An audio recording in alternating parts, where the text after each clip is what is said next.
Welcome back, everyone. Well, nearly everyone could benefit from working with a financial advisor. Sometimes the cost can be preventative. So how do you know when it's the right time to hire a financial advisor? Well, Hannah Sorensen is here to talk about that question and much, much more. Great to have you here. Thanks for having me. It's a very important, obviously, topic. We don't want to mess around with not having financial planning, but sometimes you don't know if you should spend the money to talk to someone. Right, and it depends upon what time in life you're at, what situation you're at, but often it is important to have some type of advice, whether it's coming from you hiring a fee-based planner, or maybe it's services offered through your employer. Almost anybody can learn something from working with an advisor. Why do you think most people don't? We should maybe back up to why is it scary to even address an advisor sometimes, do you think? I think in general, it's hard for us to share our financial picture. It's such a personal topic. It's something that we're not always happy with where we're at. Most people say, oh, I wish I would have started earlier or done something different. And whenever you're approaching a topic that is that personal, it's hard to open up to somebody else about it and be pretty honest. So how do you go about doing that? I'm assuming you've got to build a lot of trust with people, and what's your strategy as a financial advisor yourself? It's important to build trust and be honest and not have judgment. I think when you're working with an advisor, make sure it's somebody that you don't feel like they're judging you. It doesn't matter where you are at in your situation. You should be able to get advice and move forward from that point. So really not making that person feel uncomfortable. And I think most people can feel that vibe. If they're meeting with somebody, they know if it's a good fit or not.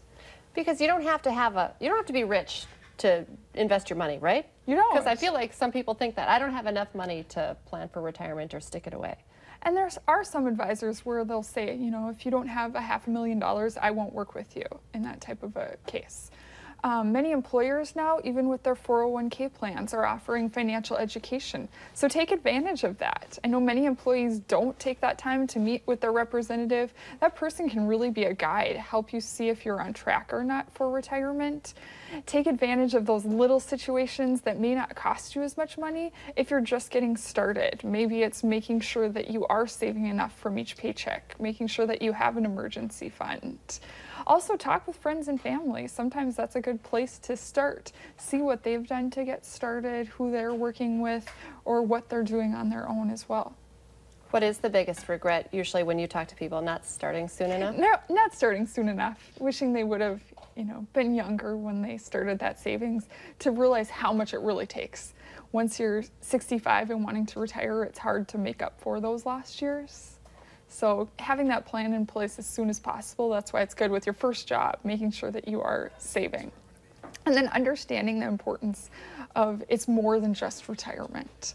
And that's really why you often work with an advisor, is because they help you see the big picture of things, that you need to have an emergency fund, that you need to understand why you have disability or life insurance, what the purpose of those different products are, health insurance. So you're prepared for the whole financial picture, not just for if everything goes well in your life, then you get to retire at 65. And when we started, you talked about a fee-based advisor. So is that a monthly fee? Is it a trading fee? Like, how does that work specifically? Every advisor has a different way that they work with people. So sometimes it's a fee-based where it's an annual fee. Sometimes it's based on assets under management that you would have with them. It's a question you want to ask, and it really depends upon how much money that you have. Maybe if you're just starting out with a little bit, a commission where it's a certain amount out of each contribution will make more sense for you. If you have a larger amount that you're working with, fee-based planning could make more sense. Good stuff. We're going to have some more financial advisor tips coming up right after this.